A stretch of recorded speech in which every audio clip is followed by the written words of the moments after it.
Hello students, today our topic is cyber ethics and this is unit number 3 according to your new syllabus. And in our last lecture we discussed few points regarding to cyber ethics such as NetQ um, and intellectual property, digital property right, phishing. So let us take a quick revision of all these topics. After that we will discuss some few topics. So first of all, NetQ. What is NetQ? NetQ is basically a combination of two words, and these are network and etiquette. So network and etiquette combinedly called the netiquette. So netiquette is a combination of the word network and etiquette, and it is defined as a set of rules for acceptable online behavior. Okay. In our last lecture, we discussed some unofficial rules regarding to netiquette, such like rule number one, which is says that remember the human. Second is adhere to same standard of behavior as in real life. Third, know where you are in cyberspace. Rule number 4, respect other people's time and bandwidth. Rule number 5, make yourself look good online. Rule number 6, share expert knowledge. Rule number 7, help keep flame wars under control. Rule number 8, respect others people's privacy. Rule number 9, don't abuse your power. Rule number 10, be forgiving of other people's mistake. So these are the different rules for etiquette. Our next topic is phishing. As I told you earlier, that phishing is a process of collecting personal information through emails or website, claiming to be legitimate. तो अभी fishing के बारे में हमने पिछली बार भी देखा था, पढ़ा था. इस बार कंटिन्यू करते हैं इसको. फिशिंग एक प्रोसेस है. पहली बात तो ये कि इट इज़ अ प्रोसेस, और इस प्रोसेस में क्या इन्वॉल्व है. देखिए, इसमें इंफॉर्मेशन कलेक्ट की जाती है, पर्सनल इन्फॉर्मेशन, और किसके ज़रिए, ईमेल के थ्रू या वेबसाइट के थ्रू. और ये ईमेल या वेबसाइट ये क्लेम करती हैं कि ये लेजिटिमेट है, ये सही है, और आपको ऐसा लगता है कि एक ऑफिशियल साइट है ये, जहां आप अपनी इन्फॉर्मेशन शेयर कर सकते हैं, या ऑफिशियल ईमेल है जहां आप रेस्पॉन्स देके अपनी पर्सनल इन्फॉर्मेशन दे सकते हैं. पर ऐसा होता नहीं है.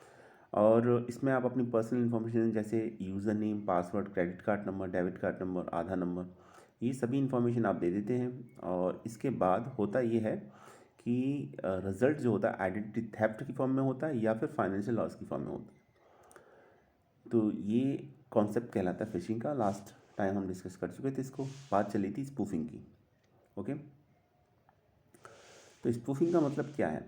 देखिए, इसमें स्पूफिंग और फिशिंग दोनों टर्म काफ़ी सिमिलर हैं वर्किंग इनकी, लेकिन स्पूफिंग में थोड़ा सा अलग होता है फिशिंग से. स्पूफिंग में देखिए, डेफिनेशन देखिए आप. An attacker altars his identity so that someone thinks he is someone else. इसमें अटैकर अपनी आइडेंटिटी को चेंज कर देता है, और चेंज करने से क्या होगा कि जो पर्सन है उसे कोई और समझेगा उसको, और उसके थ्रू क्या होगा कि वो उसका एडवांटेज ले सकता है. ठीक है. और इसमें ये बेसिकली 3 टाइप से हो सकती है. Email spoofing, user ID, and IP spoofing, email spoofing और वेब स्पूफिंग. ठीक है. तो ये इसके डिफरेंट टाइप्स हैं. टाइप्स ऑफ स्पूफिंग कह सकते हैं हम इसको. तो इससे डिसएडवांटेज ये है कि अटैकर एक्सप्लॉइट करता है जो ट्रस्ट रिलेशन है यूज़र और नेटवर्क मशीन के बीच में, और इसके थ्रू वो एडवांटेज लेने की कोशिश करता है. देखिए, पहले इसको डिटेल में पढ़ते हैं हम. तो सबसे पहले टाइप ऑफ स्पूफिंग की अगर हम बात करें, तो सबसे पहली बात आती है IP spoofing. Attacker uses IP address of another computer to acquire information और गेन एक्सेस. तो इसमें अटैकर क्या करेगा कि आपकी इन्फॉर्मेशन को लेने के लिए किसी और कंप्यूटर के आईपी एड्रेस को यूज़ करेगा. इसलिए इसे आईपी स्पूफिंग बोलते हैं. स्पूफिंग का मतलब तो एक तरीके से यही है कि अपनी आइडेंटिटी को छुपाना और किसी दूसरे की आइडेंटिटी को यूज़ करना. तो दूसरे की आइडेंटिटी को कैसे यूज़ कर रहा है, वो किसी और कंप्यूटर के आईपी एड्रेस का यूज़ कर रहा है. ठीक है. और उसके थ्रू अपनी आइडेंटिटी को एक तरीके से हाइड करके वो उसका एडवांटेज ले रहा है. सेकेंड है email spoofing. Attacker sends email but makes it appear to come from someone else. Attacker mail send करेगा, लेकिन वो मेल एक्चुअली अटैकर सेंड करेगा, लेकिन उसकी ईमेल आईडी रिफ्लेक्ट नहीं होगी. और जो ईमेल आईडी होगी वो कहीं ऐसा लगेगा आपको कि ये एक अनदर सोर्स से आई है या किसी और सोर्स से आई है जिस पर आप भरोसा कर सकते हैं. तो ईमेल स्पूफिंग बोलते हैं इसको. ठीक है. तो अटैकर इसमें अपनी आइडेंटिटी को एक तरीके से हाइड कर लेता है और अपने ईमेल एड्रेस से मेल ना अपीयर होकर वो किसी दूसरे ईमेल एड्रेस से मेल अपीयर होता है आपका। थर्ड आता है वेब स्पूफिंग। ये सबसे एडवांस लेवल की स्पूफिंग है। इसमें ये है कि attacker tricks web browser into communicating with a different web server than the user intended. तो इसमें आप जिस वेब सर्वर्स के थ्रू डेटा को एक्सेस करना चाह रहे हैं उस वेब सर्वर के थ्रू डेटा एक्सेस नहीं कर पाएंगे, बल्कि आप कहीं और से ही आपका डेटा स्टोर होगा, फीड होगा। आप अपनी पर्सनल इन्फॉर्मेशन जो भी शेयर कर रहे हैं वो एक्चुअल वेब सर्वर पर ना होकर जहाँ आप चाह रहे थे कहीं और फीड होगा, तो इसको वेब स्पूफिंग बोलते हैं। तो 3 टाइप्स की स्पूफिंग होते हैं। देखिए, स्पूफिंग में सीधा कॉन्सेप्ट ये है कि इसमें आपका आइडेंटिटी थेफ्ट का कॉन्सेप्ट है, लेकिन जो आइडेंटिटी थेफ्ट होता है वो इसमें जो अटैकर होता है वो अपनी आइडेंटिटी को हाइड कर लेता है और किसी और की आइडेंटिटी से आपसे इंटरेक्ट करता है। तो ये 3 बेसिक टाइप से हो सकता है कि वो किसी और कंप्यूटर का आईपी एड्रेस यूज़ करे, जिसे आईपी स्पूफिंग बोलेंगे। वो कोई और ईमेल एड्रेस शो करे आपके, तो इसे ईमेल स्पूफिंग बोलेंगे। और वेब स्पूफिंग में कॉन्सेप्ट ये है कि आप किसी दूसरे वेब सर्वर के थ्रू डेटा को अपना डेटा कम्युनिकेट कर पा रहे हैं, तो वो फिर वेब स्पूफिंग कहलाएगा। चलिए अब इसको थोड़ा सा डिटेल में पढ़ते हैं कि ये आपका किस तरीके से वर्क करते हैं। First one is email spoofing. तो ईमेल स्पूफिंग में क्या होता है, अटैकर्स में मैसेज सेंड करता है। मैसेज सेंड करेगा कि आपको उसकी एक्चुअल ईमेल आईडी न शो करके किसी और की ईमेल आईडी शो होगी। तो ये आपका ईमेल स्पूफिंग कहलाता है। और इसमें ईमेल स्पूफिंग में भी टाइप है। जैसे फर्स्ट टाइप है create an account with similar email address. तो सबसे पहला तो यही है कि वो एक सिमिलर ईमेल एड्रेस, यानी जो ईमेल एड्रेस है उससे मिलता जुलता कोई एक ईमेल एड्रेस बनाएगा और आप उतना शायद उसे अटेंशन से ना देखें उसे और आपको डाउट हो जाए। ठीक है, जैसे एक लेटर का स्पेलिंग, एक लेटर चेंज हो सकता है ईमेल आईडी में, या कुछ थोड़ा बहुत और चेंज हो सकता है, तो उसमें ऐसा लगेगा आपको कि ये सेम ईमेल आईडी है और आप उसके थ्रू अपनी जो सेंसिटिव इन्फॉर्मेशन है वो शेयर कर सकते हैं उसमें। सेकंड है modify a mail client. Attackers can put an any return address he want to in the mail he send. Okay, तो सेकंड केस में अटैकर जो होगा वो आपका एड्रेस को मॉडिफाई कर देगा, तो उसके थ्रू आप एक तरीके से गलत ईमेल आईडी पर अपनी इन्फॉर्मेशन को शेयर कर देते हैं। और लास्ट पॉइंट है टेलनेट और to port 25। Most mail server use port 25 for SMTP। SMTP होता है आपका सिंपल मेल ट्रांसफ़र प्रोटोकॉल। जब हम मेल करते हैं तो इसके थ्रू ये जो आपका SMTP है ये आपकी एक प्रोटोकॉल है। ठीक है, इसके थ्रू आपका मेल ट्रांसफ़र होता है आपका। Attacker logs on to this port and composes a message for the user. तो पोर्ट 25 के थ्रू वो SMTP के थ्रू, यानी प्रोटोकॉल के थ्रू वो आपका ये आपका मेल को डाइवर्ट कर सकता है, चेंज कर सकता है। तो इस तरीके से भी आपका ईमेल स्पूफिंग होती है। तो बेसिकली 3 टाइप से ईमेल स्पूफिंग होती है। फर्स्ट जो सबसे आसान तरीका है कि एक उससे मिलती जुलती एक ईमेल आईडी बना दें। सेकंड है जो मेल क्लाइंट है उसको मॉडिफाई कर दें। और थर्ड है टेलनेट टू पोर्ट 25। इसके थ्रू आपका मेल को एक्सेस किया जा सके आपका। नेक्स्ट आता है आपका, तो ये अभी हमने पढ़ा। अभी देखिए नेक्स्ट क्वेश्चन यही आता है कि स्पूफिंग और फिशिंग में क्या डिफरेंस होगा, दोनों एक दूसरे से किस तरीके से अलग है, क्योंकि काफ़ी कुछ सिमिलरिटी है। जैसे मैंने बताया कि दोनों ही एक तरीके से दोनों में ही फ्रॉड होता है। ठीक है, और लेकिन कुछ डिफरेंस भी है। तो पहले हम डिफरेंस को समझते हैं। देखिए, स्पूफिंग में फर्स्ट पॉइंट है hackers tries to steal the identity to act as another individual. इसमें स्पूफिंग में जो हैकर होगा, ठीक है, वो आपकी आइडेंटिटी को एक तरीके से चुरा लेगा और वो यहाँ पर ऐसे बिहेव करेगा या आपको ये लगेगा कि वो कोई और है, तो आप उसे डील करते हैं उस केस में, स्पूफिंग के केस में। ठीक है, आप जो पर्सन है, जो हैकर है, आप उसमें उसको जानते ही नहीं हैं, और वो कोई और बन के आपसे इंटरेक्ट करता है। तो ये स्पूफिंग का कॉन्सेप्ट है, इसलिए लिखा भी हुआ है, hackers try to steal the identity to act as another individual. Phishing में देखिए, hackers try to steal the sensitive information of the user. इसमें फिशिंग में हैकर जो होगा वो कोशिश की पूरी यही रहती है कि वो सेंसिटिव इन्फॉर्मेशन को आपसे चुरा सके। ठीक है, उसमें आइडेंटिटी थेफ्ट वाला कॉन्सेप्ट नहीं है। उसमें फिशिंग में आप क्या होता है कि अपने आप से या किसी आपको गलत फहमी की वजह से आप अपनी इन्फॉर्मेशन डायरेक्ट सेंड कर देते हैं और हैकर को। लेकिन स्पूफिंग में एक तरीके से ये रहता है कि इसमें जो हैकर होगा पहले अपनी आइडेंटिटी को चेंज करेगा, वो कोई और बन के आपसे डील करेगा और फिर उसके थ्रू आप अपना डेटा जिसकी वजह से आप अपना डेटा अपनी पर्सनल इन्फॉर्मेशन शेयर कर देते हैं। तो ये बेसिक डिफरेंस है स्पूफिंग और फिशिंग में। सेकंड है spoofing, it does not required fraud. तो स्पूफिंग में फ्रॉड की रिक्वायरमेंट नहीं होती। ठीक है, क्योंकि सामने वाले को पता ही नहीं होता उसमें कि किस तरीके से उसका डेटा चोरी हुआ है। Fishing, it is operated in A fraud manner. ये कम्प्लीटली फ्रॉड होता है। कोई आपके पास मेल आया या फिर मैसेज आया और आपसे कहा गया कि ये आप अपनी पर्सनल इन्फॉर्मेशन दे दीजिए यहाँ पर।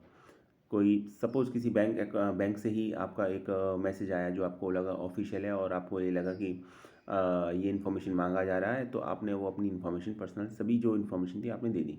तो उस केस में क्या होगा कि वो फिर फिशिंग का केस होगा आपका। तो फिशिंग एक तरीके से टोटली फ्रॉड होता है, जबकि स्पूफिंग में आपकी जो पर्सनल इन्फॉर्मेशन है वो चुरा ली जाती हैं आपकी। ठीक है, तो उसमें फ़्रॉड की रिक्वायरमेंट नहीं होती, फ्रॉड नहीं होता उसमें स्पूफिंग में। स्पूफिंग में कोई जो हैकर होता है वो कोई और बन के आपसे डील करता है। सेकंड है information is not theft. Spoofing में इन्फॉर्मेशन नहीं ली जाती, चुराई नहीं जाती, जबकि फिशिंग में इन्फॉर्मेशन चुराई जाती है, इन्फॉर्मेशन इज़ थेफ्ट।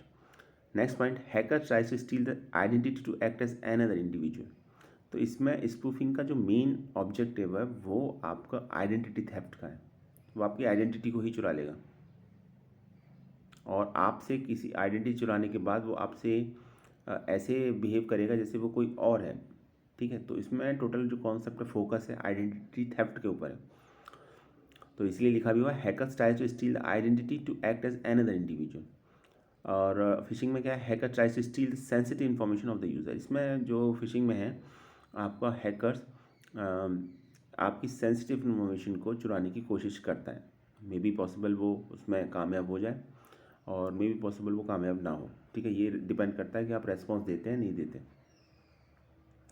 और एक फ्रॉड वाला पॉइंट तो हम ऑलरेडी कवर कर चुके हैं, इसमें आगे देखते हैं। Spoofing can be part of the fishing. Spoofing अगर हम ब्रॉड पर्सपेक्टिव की बात करें तो स्पूफिंग एक तरीके से फिशिंग का ही पार्ट है, कुछ फिशिंग से अलग नहीं है।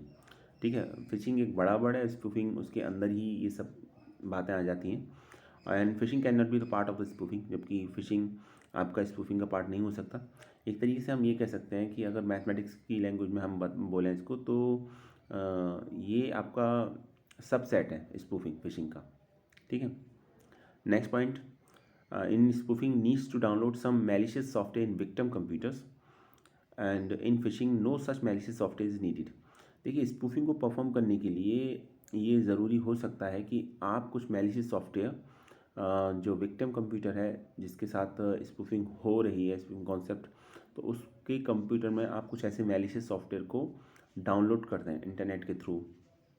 ज़रूरत होती है उसके उसके विदाउट ये डाउनलोडिंग द मैलिशियस सॉफ्टवेयर ये पॉसिबल नहीं है कि आप स्पूफिंग करें उसमें, तो इसमें ज़रूरत पड़ सकती है इसमें स्पूफिंग में, जबकि फिशिंग में ऐसी कोई रिक्वायरमेंट होती नहीं है।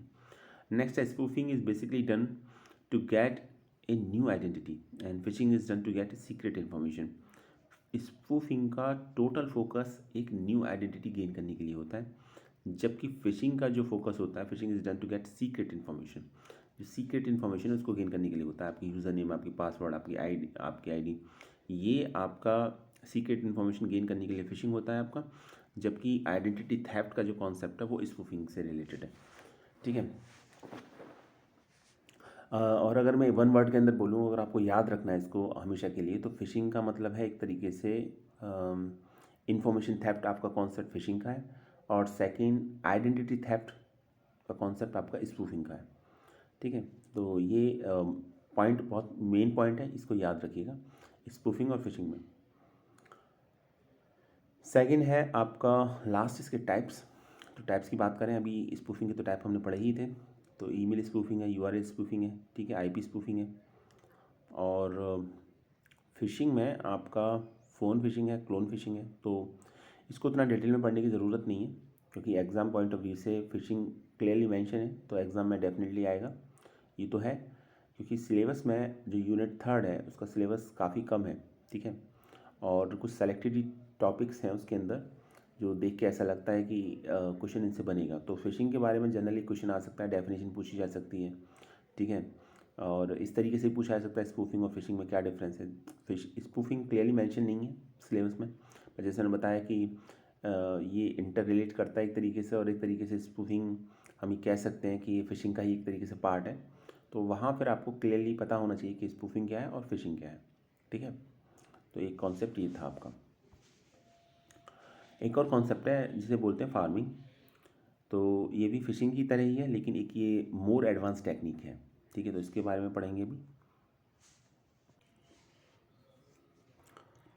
So farming is a more advanced technique to get user credentials by making effort to entering users into the website. In other words, it misdirects users to a fake website that appears to be official, and victim gives their personal information by fault. Okay.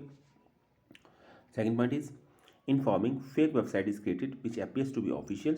Users can access the website and request is popped up regarding username and password and other credentials. देखिए, अभी इसको अगर हम fishing से comparison करें तो fishing में एक तरीके से फ्रॉड होता है आपका, ठीक है। और इन्फॉर्मेशन आपसे ले ली जाती है, आपकी जो पर्सनल इन्फॉर्मेशन होती है, और जो रिज़ल्ट रहता है उसका वो इन्फॉर्मेशन थेफ्ट की फॉर्म में रहता है। फार्मिंग में भी कुछ ऐसा ही होता है, लेकिन एक फार्मिंग हम ये कह सकते हैं एक ज़्यादा एडवांस टेक्निक है एज़ कम्पेयर टू फिशिंग। पहली बात तो ये, और दूसरी बात ये कि इसमें क्या होता है आपका, अगर हम वर्किंग की बात करें इसमें, तो ये यूज़र को मिसडायरेक्ट करता है। और ये मिसडायरेक्ट इस तरीके से करता है कि यूज़र एक फेक वेबसाइट पर चला जाता है, जो एक्चुअल वेबसाइट नहीं होती, फेक वेबसाइट पर चला जाता है, और वहाँ अपनी पर्सनल इन्फॉर्मेशन को बाय फॉल्ट अपना इन्फॉर्मेशन को दे देता है आपको। जैसे एक दो वेबसाइट्स हैं, और एक ओरिजिनल है और एक फेक वेबसाइट है। तो इसमें क्या करते हैं, जो अटैकर्स होते हैं, जो हैकर्स होते हैं, वो इसमें उससे मिलती जुलती एक वेबसाइट को क्रिएट कर देते हैं, बना देते हैं। वहाँ से कोई मैसेज आता है, और उस मैसेज के रेस्पॉन्स में आप अपनी पर्सनल इन्फॉर्मेशन कुछ शेयर करते हैं, या कोई फॉर्म फिल करने के लिए कहा जा सकता है, आप उसमें अपनी फॉर्म फिल करते हैं। उसमें ये आपको हमेशा लगा रहता है कि ये चूँकि एक्चुअल वेबसाइट है, तो यहाँ पर कोई आपको रिस्क नहीं है, कोई भी आप इन्फॉर्मेशन शेयर कर सकते हैं। लेकिन होता क्या है कि वो एक्चुअल वेबसाइट नहीं होती, उससे मिलती जुलती एक और वेबसाइट होती है जो फेक वेबसाइट होती है। और वो फेक वेबसाइट कौन बनाता है, वो फेक वेबसाइट बनाते हैं आपके ये अटैकर्स पहले से, और वहाँ आप अपनी पर्सनल इन्फॉर्मेशन को शेयर कर देते हैं। तो इस तरीके से इसमें फ्रॉड होता है आपके साथ। तो लिखा भी हुआ है, in pharming fake website is created which appears to be official. एक फेक वेबसाइट बना दी जाती है जो ऐसा लगता है कि ऑफिशियल की तरह ही है, सब कुछ वैसे ही लगेगा आपको, आप उसमें बहुत ज़्यादा कुछ पता नहीं लगा पाएंगे। इसलिए बोला भी जाता है कि इससे बचने के लिए कि आप लिंक पर क्लिक ना करें। अगर आपको किसी वेबसाइट को ओपन करना है, ठीक है, खासतौर से बैंकिंग ट्रांजेक्शन कर रहे हैं, तो आप कंप्लीट उसका यूआरएल टाइप करें, ठीक है, उसके बाद उसे ओपन करें। किसी लिंक पर क्लिक करके आप अपना कोई फॉर्म वगैरह इस तरीके से ना भरें, या कोई फाइनेंशियल ट्रांजेक्शन ना करें। क्योंकि होता क्या है कि मोस्ट ऑफ द केसेस में ये अगर ये फार्मिंग का केस हुआ, तो उस केस में आप किसी और वेबसाइट को ओपन करेंगे, और उस वेबसाइट को ओपन करने पर, ठीक है, आप अपनी पर्सनल इन्फॉर्मेशन आप शेयर कर देते हैं, तो वो फिर आपको उसका नुकसान उठाना पड़ सकता है। तो ये फार्मिंग का कॉन्सेप्ट है बेसिकली। तो इसलिए लिखा भी है, in pharming fake website is created which appears to be official, users then access the website and request is popped up regarding user name and password and other credentials. तो जब आप open कर लेंगे वहाँ पर, तो आपसे यूज़र नेम पासवर्ड मांगा जाएगा, वो ऑटो सेव्ड हो जाएगा, या आपकी इन्फॉर्मेशन वहाँ सेव हो जाएगी। तो उस केस में फिर उसका मिसयूज़ हो सकता है। तो ये था कॉन्सेप्ट फार्मिंग का। देखिए होता कैसे है यहाँ पर, ये इसका एक आर्किटेक्चर है फार्मिंग का। तो अटैकर डीएनएस सर्वर के थ्रू जाता है, डोमेन नेम सर्वर बोलते हैं इसे, ठीक है। और यूज़र्स के पास अब यहाँ पर टू चॉइसेस होती हैं, चॉइसेस तो नहीं होती, हम ये कहेंगे कि एक तरीके से वो लेजिटिमेट वेबसाइट पर भी जा सकता है और एक फेक वेबसाइट पर भी जा सकता है। क्वेश्चन यहाँ पर ये आता है कि डीएनएस सर्वर क्या है। डीएनएस सर्वर और domain name server are the internet equivalent to a phone book. जैसे फ़ोन बुक होती है हमारी, उसी तरीके से हम कह सकते हैं कि इंटरनेट पर ये डीएनएस आपका फ़ोन बुक की तरह काम करता है। They maintain a directory of domain names and translate them to the internet protocol addresses. तो जितने भी डोमेन नेम होते हैं ये उनको आईपी एड्रेस में कन्वर्ट करता है, ठीक है। And this is necessary because all the domain names are easy for peoples for to remember, computers और machine access website based on IP addresses. और ये ज़रूरी क्यों, ये ज़रूरी इसलिए क्योंकि हालांकि ये डोमेन नेम को याद करना काफ़ी आसान होता है, लेकिन होता ही है कि जो वेबसाइट्स होती हैं वो आईपी एड्रेस पर वर्क करती हैं, ठीक है। तो फाइनली ये होता है कि डोमेन नेम आईपी एड्रेस में कन्वर्ट होता है। तो अभी यहाँ पर ये देखिए आप, जो डोमेन नेम आईपी एड्रेस में कन्वर्ट हो रहा है, तो उसके थ्रू अटैकर्स ये अपना पूरा फार्मिंग का कॉन्सेप्ट इम्प्लीमेंट करते हैं, ठीक है। अब बात फिर वही आती है कि चलिए ठीक है, फिशिंग और फार्मिंग तो काफ़ी मिलती जुलती ही बात रही इसमें, तो फिर क्या डिफरेंस रहा इन दोनों में। तो चलिए डिफरेंस की बात करते हैं फिशिंग और फार्मिंग की। In phishing, attackers tries to find the sensitive information of user by the means of electronic communication illegally. तो फिशिंग में अटैकर्स की पूरी कोशिश सेंसिटिव इन्फॉर्मेशन जो यूज़र की है उसको पाने की होती है किसी भी तरीके से, सही है।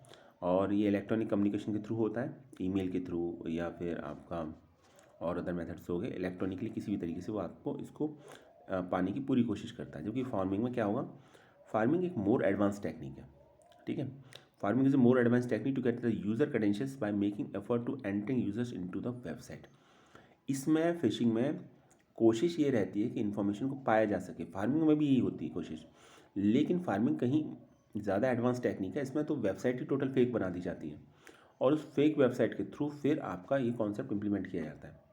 यूज़र को पता ही नहीं होता, वो फेक वेबसाइट पर जाता है, अपनी सेंसिटिव इन्फॉर्मेशन को शेयर करता है वहाँ पर, और फिर उसके थ्रू उसके बाद उसके साथ फ्रॉड होता है, ठीक है। फ्रॉड दोनों में होता है, दोनों में आपकी इंफॉर्मेशन थेफ्ट का कॉन्सेप्ट है, लेकिन फिशिंग एक तरीके से हम कह सकते हैं कि एक ये कहें कि इसमें बेसिक लेवल पर वर्क होता है इसमें, और फार्मिंग में कहीं ज़्यादा एडवांस टेक्निक होती है, क्योंकि इसमें तो पूरी वेबसाइट को ही एक फेक वेबसाइट क्रिएट कर दी जाती है। फिशिंग में क्या, आपके पास एक ईमेल आया और आपको ये लगा कि ये ईमेल ठीक है और आप उसके रिगार्डिंग अपनी पर्सनल इन्फॉर्मेशन शेयर कर दी। जैसे ही हो सकता है कि किसी बैंक से ईमेल आया कि आपका एटीएम ब्लॉक कर दिया गया है और आपको अगर अपना एटीएम दोबारा से ओपन कराना है तो आप अपनी इन्फॉर्मेशन को, अपनी अकाउंट नंबर को, अपनी पिन को, ठीक है, इन्फॉर्मेशन को ये आप भेज दीजिए। आपने भेज दिया तो ये कॉन्सेप्ट फिशिंग का कहलाएगा। लेकिन फार्मिंग में क्या होगा, फार्मिंग में तो मैं एक एग्जांपल बता रहा हूँ यहाँ पर, तो फार्मिंग में क्या होगा, फार्मिंग में तो फिर आपका ये होगा कि वेबसाइट ही फेक होगी, और जो फेक वेबसाइट होगी वो आप उसको पहचान इसलिए नहीं पाएंगे क्योंकि वो आपकी जो ओरिजिनल वेबसाइट होगी, जो सही वेबसाइट होगी, उससे मिलती जुलती होगी, ठीक है। और अक्सर ऐसा होता है कि लिंक आता है उसका, आप लिंक पर क्लिक करते हैं, आप फेक वेबसाइट पर चले जाते हैं और वहाँ आप पता नहीं कर पाते। इसलिए बोला भी जाता है कि आपको अगर इससे बचना है तो फिर आपको करना ये होगा कि आपको कंप्लीट इसका एड्रेस जो भी है टाइप करना होगा एड्रेस बार में वेबसाइट का, तभी आप जाके, जिसे यूआरएल बोलते हैं, ठीक है, तो तभी जाके आप वेबसाइट ओपन कीजिए तो आप बच सकते हैं इससे, अदरवाइज़ तो इसमें चांस रहता है आपके साथ फ्रॉड होने का। सेकंड पॉइंट देखिए, in phishing it is an attempt to scam people once at a time by an email और इंस्टेंट मैसेज। तो अगर हम इसकी बात करें फिशिंग की, तो इसमें तो स्कैम तो होता ही है, लोगों के साथ धोखा होता है, ठीक है। ये ईमेल के थ्रू होता है या मैसेज के थ्रू होता है जनरली फिशिंग का जो कॉन्सेप्ट है, पर बट जो फार्मिंग का कॉन्सेप्ट है, it simply redirects traffic from one website to a different individual looking website to steal information. इसमें तो सीधा सही है कि ये आपको जो ओरिजिनल वेबसाइट है, जो उससे डाइवर्ट करके किसी फेक वेबसाइट पर आपको रीडायरेक्ट कर दिया जाता है, जहाँ से आपकी इन्फॉर्मेशन को चुराया जा सकता है, स्टील किया जा सकता है। थर्ड पॉइंट है it is an electronic mail fraud. तो फिशिंग को हम सिंपल वर्ड्स में कहें तो ये एक इलेक्ट्रॉनिक मेल फ्रॉड है, जबकि फार्मिंग को हम कहें तो it is similar to the nature of email phishing. तो अगर ईमेल फिशिंग का अगर हम कॉन्सेप्ट देखें तो ये उसी की तरह है फार्मिंग आपका। Next point, it is type of fraud in which an attacker tricks the victim into providing personal information by email और मैसेज। इसमें फिशिंग में आपको एक तरीके से अटैकर जो होगा उसकी पूरी कोशिश ये रहती है कि आपको किसी तरीके से बेवकूफ़ बनाया जा सके और आपकी पर्सनल इन्फॉर्मेशन को हासिल किया जा सके फिशिंग के कॉन्सेप्ट में। जबकि फार्मिंग में ऐसा नहीं होता। फार्मिंग एक तरीके से स्कैम एक धोखा है बड़ा आपका, जो आपकी पर्सनल इन्फॉर्मेशन को आपको गेन करने के लिए किया जाता है, पर्सनल और प्राइवेट जो भी इन्फॉर्मेशन है, ठीक है। और उसमें तो आप एक आप चाह के भी उसमें ऐसा होता है कि एक वेबसाइट होती है जो ओरिजिनल वेबसाइट से मिलती जुलती होती है, तो आप उसके थ्रू अपनी इन्फॉर्मेशन को शेयर कर देते हैं और आपको पता भी नहीं चलता, क्योंकि आपको लगा कि आपने किसी को इन्फॉर्मेशन दी नहीं, आपने तो सही वेबसाइट है वो उसे ओपन किया। लेकिन होता क्या है कि इस केस में आप अपनी जो सेंसिटिव इन्फॉर्मेशन है, जो पर्सनल या प्राइवेट इन्फॉर्मेशन है, वो आप शेयर कर देते हैं किसी फेक वेबसाइट पर। अब पता इसलिए नहीं चलता क्योंकि वो फेक वेबसाइट ओरिजिनल वेबसाइट की तरह ही दिखती है आपकी। नेक्स्ट पॉइंट है it is relatively easy to initiate and identify. Phishing को इम्प्लीमेंट करना बहुत आसान है और इनिशिएट करना भी आसान है, ठीक है। इसके लिए बहुत ज़्यादा कुछ कंप्यूटर नॉलेज की रिक्वायरमेंट नहीं है आपको। लेकिन फार्मिंग को इम्प्लीमेंट करने के लिए, क्योंकि आपको फेक वेबसाइट बनानी है, ठीक है, तो इसे अकम्प्लिश करना थोड़ा मुश्किल काम है as compare to phishing. Point number 6 regarding to the phishing, it involves a fraudulent email containing a link to a website seeking personal details from user। तो अक्सर फिशिंग में क्या होता है ज़्यादातर केसेस में कि एक ईमेल आता है, ठीक है, और जो ईमेल के साथ लिंक होता है और उस लिंक पर क्लिक करने के बाद आपसे पर्सनल इन्फॉर्मेशन मांगी जाती है, एक फॉर्म ओपन हो जाता है और आप अपनी पर्सनल इन्फॉर्मेशन वहाँ दे देते हैं। जबकि फार्मिंग में क्या होगा, it poisons the DNS server redirecting the users to a different website. तो डीएनएस सर्वर को एक तरीके से ये मिसडायरेक्ट करता है आपका, ठीक है। और उसके बाद आप क्या करते हैं कि यूज़र किसी दूसरी वेबसाइट पर ही चला जाता है। तो डोमिनेंस सर्वर के थ्रू ही ये आपकी फार्मिंग का कॉन्सेप्ट इम्प्लीमेंट होता है। लास्ट जो सबसे इंपॉर्टेंट है, in phishing it uses mail. Phishing mainly mail के थ्रू होता है और फार्मिंग का जो कॉन्सेप्ट है इट यूजेज वेबसाइट, तो ये वेबसाइट के थ्रू होता है। इन सिंपल वर्ड्स अगर मैं इसको कहूँ तो इसको ऐसे कह सकते हैं कि फिशिंग में एक मेल आता है, मेल से एक लिंक खुलता है, लिंक खुलने पर आपसे एक फॉर्म ओपन होता है जहाँ आप अपनी पर्सनल इन्फॉर्मेशन दे देते हैं, ठीक है। तो आपके साथ फ्रॉड हो सकता है, इसमें हो जाता है। और फार्मिंग में ऐसा नहीं होता। फार्मिंग में आपको एक फ्रॉड वेबसाइट होती है और उस फ्रॉड वेबसाइट पर आप चले जाते हैं और वहाँ अपनी इन्फॉर्मेशन शेयर करते हैं। आप फ्रॉड को पहचान इसलिए नहीं पाते क्योंकि वो एक्चुअल वेबसाइट की तरह उसका एक्चुअल वेबसाइट की तरह ही उसका एड्रेस होता है टोटल। तो ये फार्मिंग का कॉन्सेप्ट था, फिशिंग और फार्मिंग। अभी आई थिंक आपको फिशिंग, फार्मिंग और स्पूफिंग ये तीनों कॉन्सेप्ट समझ में आ चुके होंगे। एक बार फिर से इसको रिवाइज कीजिए, देखिए, ठीक है। फिशिंग क्लियरली एग्ज़ाम में लिखा हुआ, फार्मिंग और स्पूफिंग रिलेटेड टर्म है इससे, तो एग्ज़ाम में डेफिनेटली आएगा फिशिंग। तो आपको पता होना चाहिए फिशिंग और फार्मिंग में क्या डिफरेंस है, फिशिंग और स्पूफिंग में क्या डिफरेंस है, और तीनों टर्म आपस में एक दूसरे से किस तरीके से इंटर रिलेट करते हैं या एक क्या सिमिलरिटी है तीनों टर्म्स में। आई होप अभी ये आपको कॉन्सेप्ट समझ में आ गया हो। नेक्स्ट वीडियो के अंदर हम इंटेलेक्चुअल प्रॉपर्टी राइट्स के बारे में पढ़ेंगे, जिसमें आते हैं आपके टॉपिक पेटेंट आता है, कॉपीराइट आता है, ट्रेडमार्क आता है। ये कहाँ यूज़ होते हैं, क्या टाइम ड्यूरेशन होती है इन पर, क्या रेस्ट्रिक्शंस होती हैं, और ये इम्पॉर्टेंट टॉपिक है एग्ज़ाम पॉइंट ऑफ व्यू से, क्लियरली मेंशन है सिलेबस में। आप देखिएगा न्यू सिलेबस 2020-21 उसके अकॉर्डिंग। तो अभी ये पिछली बार नहीं था, इस बार इंट्रोड्यूस किया गया है। चलिए, तो नेक्स्ट वीडियो में हम इसके बारे में पढ़ेंगे, समझेंगे इंटेलेक्चुअल प्रॉपर्टी राइट के बारे में। Thanks for watching this video.